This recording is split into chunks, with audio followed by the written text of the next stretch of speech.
In a small village near Enugu, there lived a family. Adanna was a kind woman married to Emeka, a hard-working man. They had two children, Chidi, a boy of 7, and Amaka, a girl of 5. Emeka owned many lands and buildings in the village. He worked hard to give his family a good life. Emeka had 2 brothers, Uche and Obiora. They were jealous of Emeka's success. They wanted his wealth for themselves. One day, Emeka called his brothers to his house. He wanted to share some of his wealth with them. But Uche and Obiora were not happy. They wanted everything to themselves. That night, after the meeting, Uche and Obiora made an evil plan. They decided to kill Emeka and take all his properties. The next day, they invited Emeka to drink palm wine with them in the bush. Emeka, not knowing their plan, went happily. In the bush, Uche and Obiora attacked Emeka. They beat him and left him to die. Adanna waited for Emeka to come home. She had prepared his favorite meal and waited with the children. But Emeka did not come home that night. In the morning, some villagers found Emeka's body in the bush. They brought the sad news to Adanna. She cried and cried.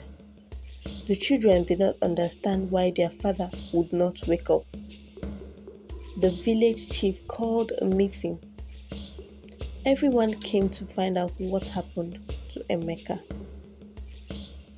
Uche and Obiora pretended to be sad.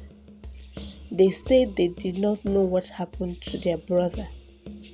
The chief asked, "Who will take care of Emeka's family and properties now?" Uche quickly said, "As the eldest brother, I will take care of everything." Obiora nodded. "Yes, we will manage our brother's properties and family." Adanna knew in her heart that Uche and Obiora were lying, but she had no proof. She was now alone with 2 small children and with no money at all. The brothers took all of Emeka's lands and houses. They gave nothing to Adanna and the children. They even took the house where Adanna lived with her children. Adanna had to leave her home. She took Chidi and Amaka to a small mud house at the edge of the village. It was all she could afford. Life became very hard for Adanna and her children. She had to work in people's farm to get food to eat. Sometimes they went to bed hungry. Adanna cried all night. Chidi asked, "Mama, why can't we go back to our big house?" Adanna hugged him in tears and said, "Don't worry, my son. One day we will have our house back." Amaka cried often, missing her father. Adanna would hold her and sing softly, "Your father is watching over us. We must stay strong." Every day, Adanna worked hard. She planted cassavas and yams in a small plot of land. She sold some in the market to buy other things they needed. The children helped as much as they could. Chidi fetched water from the stream. Amaka helped to sweep their small compound. At night, Adana would tell the children stories about their father. "Your father was a good man," she would say. "He loved you very much." As the days passed, Adana's pain turned into determination. She promised herself that she would get justice for Emeka and take back what belonged to her children. But how could a poor widow fight against two powerful men? Adana knew she had a long and difficult journey ahead. But for the sake of her children, she was ready to face any challenge. As months passed, life got harder for Adana and her children. The rainy season came and their small mud house leaked. Adana worked extra hours to buy palm fronds to patch the roof. One day, Chidi came home from school with thumb books. "Mama," he said, "Uncle Uche saw me and tore my books. He said we don't deserve education." Adana's heart broke, but she stayed strong for her son. "Don't worry, my child. We will get new books for you." Amaka was now old enough for school, but Adana couldn't afford to send her. This made Adana more determined to fight for justice. In the village, people started to whisper. Some felt sorry for Adana and the children. Others were afraid to help because of Uche and Obiora's power. Adana decided to seek help from the village chief again. She went to his compound and waited all day. When the chief finally saw her, he looked uncomfortable. "Chief," Adana said, "my children are suffering. The properties my husband left should take care of them." The chief sighed. "Adana, what can I do? Your brothers-in-law say they are taking care of the properties for the children." Adana replied, "But chief, we have nothing. How is this taking care of us?" The chief looked away. "I'm sorry, Adana. This is a family matter. I cannot interfere." Disappointed but not defeated, Adana left. She knew she needed to find another way.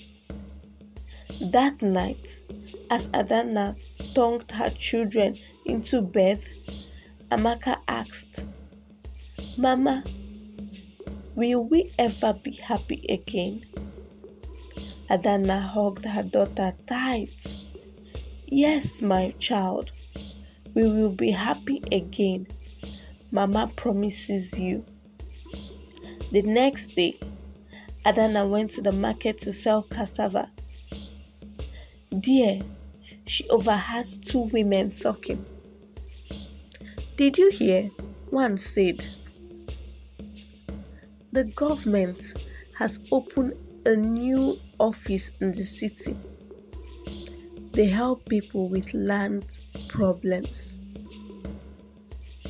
Adana's ears opened wide and her heart jumped. Could this be true? This is the help I need. But the city was far and she had no money for transport. For weeks, Adana saved every small coin she could earn. She worked extra jobs, plaiting hair and helping people give birth. Finally, she had enough for the bus fare. Adana told her children, Mama has to go to the city for 2 days. Auntie Nkechi will stay with you. Chidi looked worried. But Mama, the city is dangerous. Adanna smiled. Don't worry, my son. Your father's spirit will protect me. Early in the morning, Adanna boarded the old, crowded bus to the city. It was a long, hot journey. Adanna had never left her village before.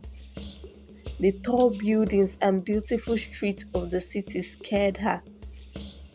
She found the government office and waited in a long line. When it was finally her turn, she told her story to the young man behind a desk. The man listened carefully and then said, Madam, your case is serious. We will send someone to investigate, but it may take time. Adanna's heart sank. How long? She asked out of curiosity. Maybe 6 months, maybe a year, the man replied. Adanna left the office feeling both hopeful and worried. A year was a long time. How would she and her children survive until then? On the bus ride home, Adanna made a plan. She would work harder than ever. She would save extra money, and she would not let Uche and Obiora break her spirits. When she returned home, Chidi and Amaka ran to hug her. Mama, we missed you, they cried.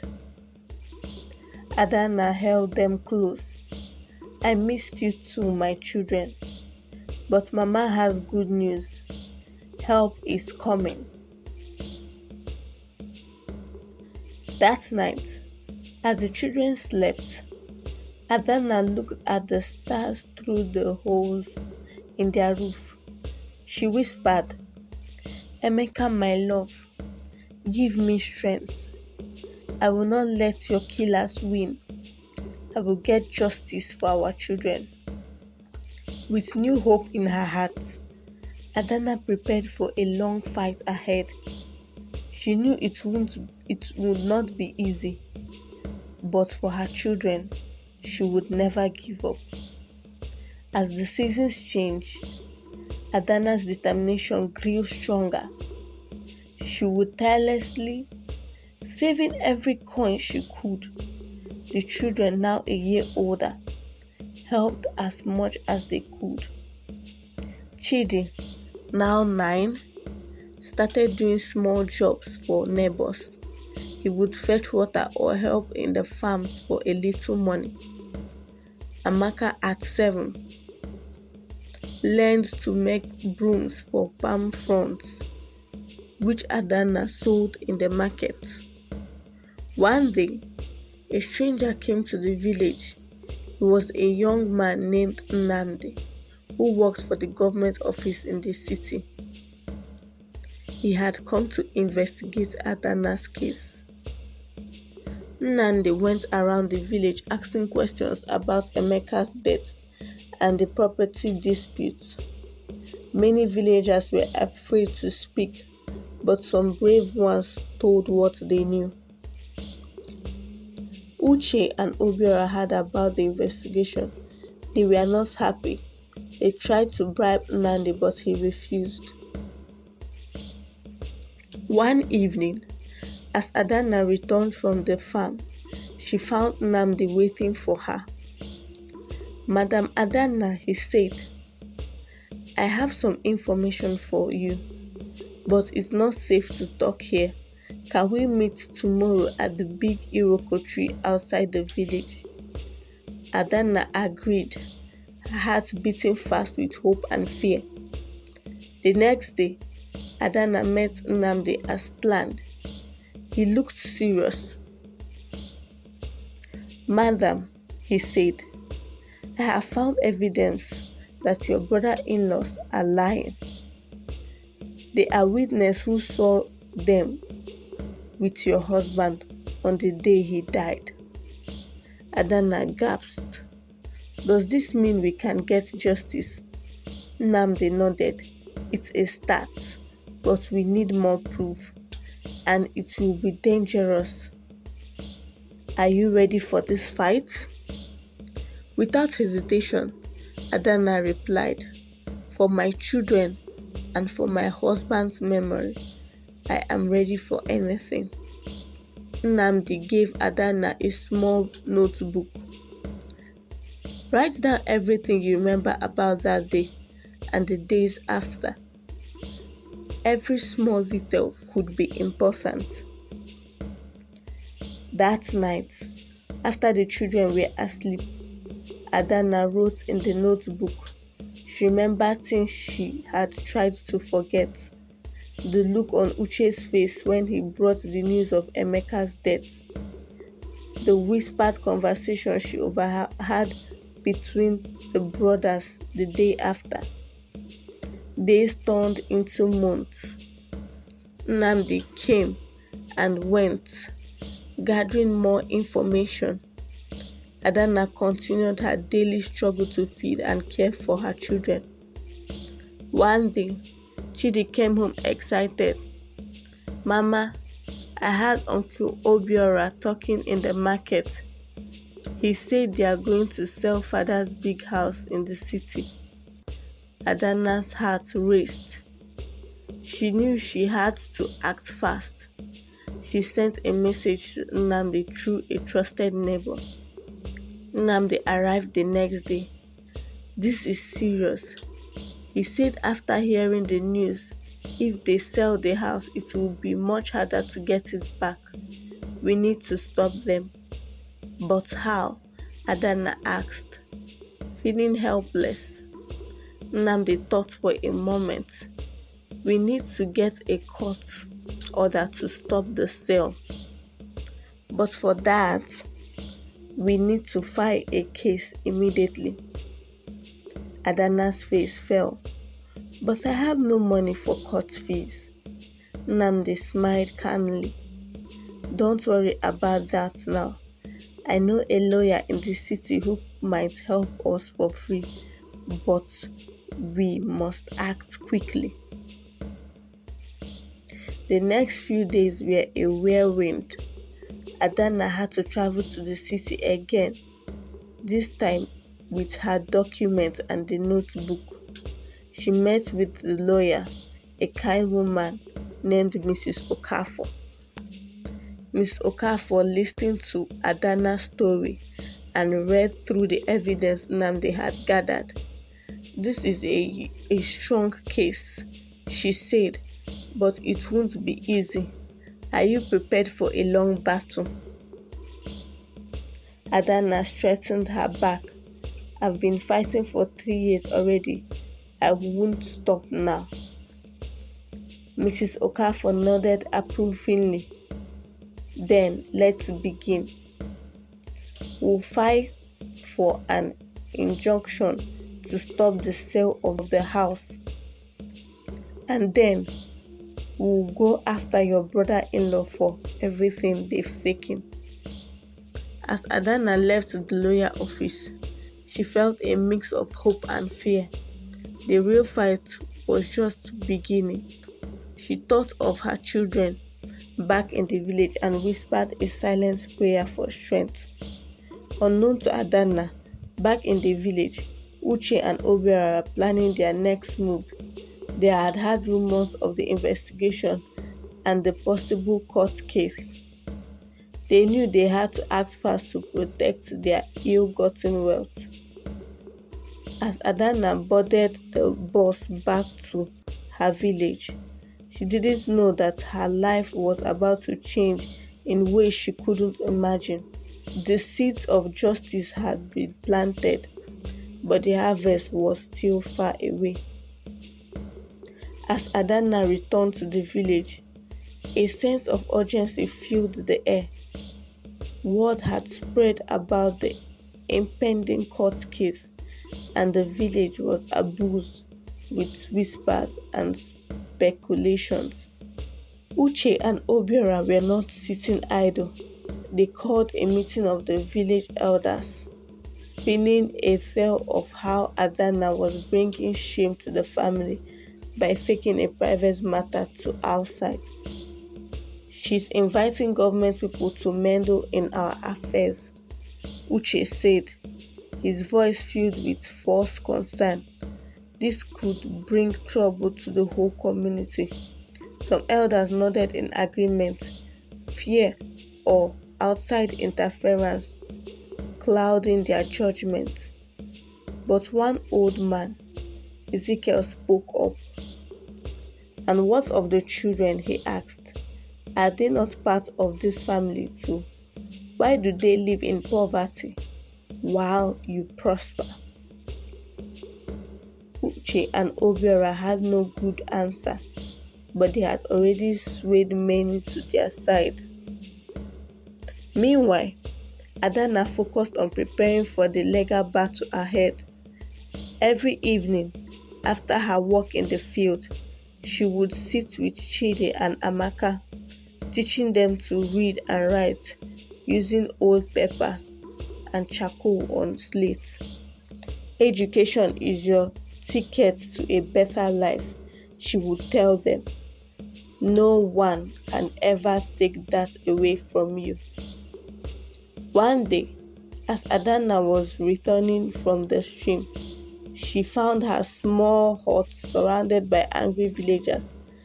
At the front stood Uche and Obiora, their faces twisted with rage. See what you've done, Uche shouted. The government is sending people to investigate our village because of you. Adana stood her ground. I'm only seeking justice for my children, she said calmly. Justice, Obiora spat. You bring ruin to us all. The crowd murmured threateningly for a moment. Adana feared they might attack her, but then a voice rang. Leave her alone. It was Nkechi, Adana's neighbor, pushing through the crowd. Shame on you all, she said, ganging up on a widow and her fatherless children. Is that what our village has become? Her words seemed to break the spell. Slowly, the crowd dispersed, leaving Uche and Obiora glaring at Adana. This isn't over, Uche groaned as he left. That night, Adana couldn't sleep. She knew the brothers would not give up easily. They had too much to lose. The next morning, Nnamdi arrived with news. The court has granted the injunction, he said. They can't sell the house in the city now. But Adana, be careful, Uche and Obiora will be desperate. Adana nodded. What should I do?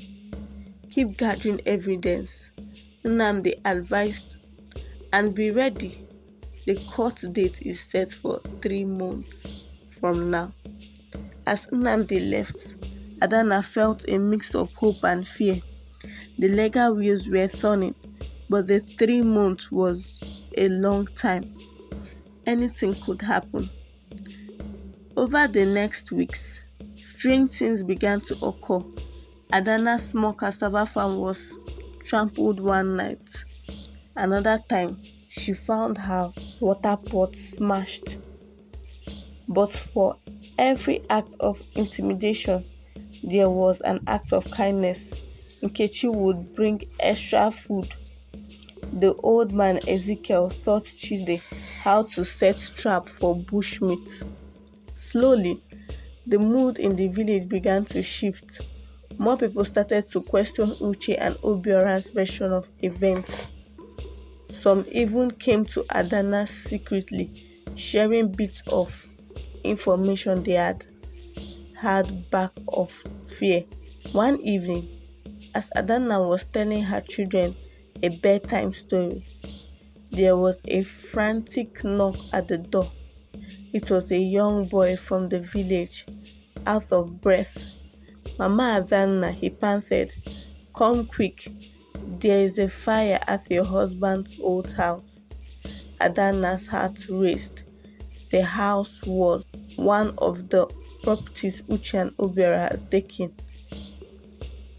Was this an accident or something more sinister? She rushed to the scene with her children. The old house was engulfed in flames. Villagers were trying to put out the fire with buckets of water. As Adanna watched its horror, she noticed something strange. Uche and Obiora were nowhere to be seen. In the chaos, Ezekiel approached Adanna. "I saw them," he whispered. "Uche and Obiora. They left the house just before the fire started." Adanna's mind reeled. Were they destroying evidence, or was this a warning to her? As the flame died down, leaving the house a smoldering ruin, Adanna made a decision. She couldn't wait for the court date. She needed to act now. With trembling hands, she wrote a note to Nnamdi, explaining what had happened. She gave it to Nkechi to send to the city first thing in the morning. That night, as her children slept fitfully, disturbed by the evening's event, Adanna sat awake, her mind racing. The stakes had just gotten higher, but so had her determination. "Emeka," she whispered to the night, "give me strength.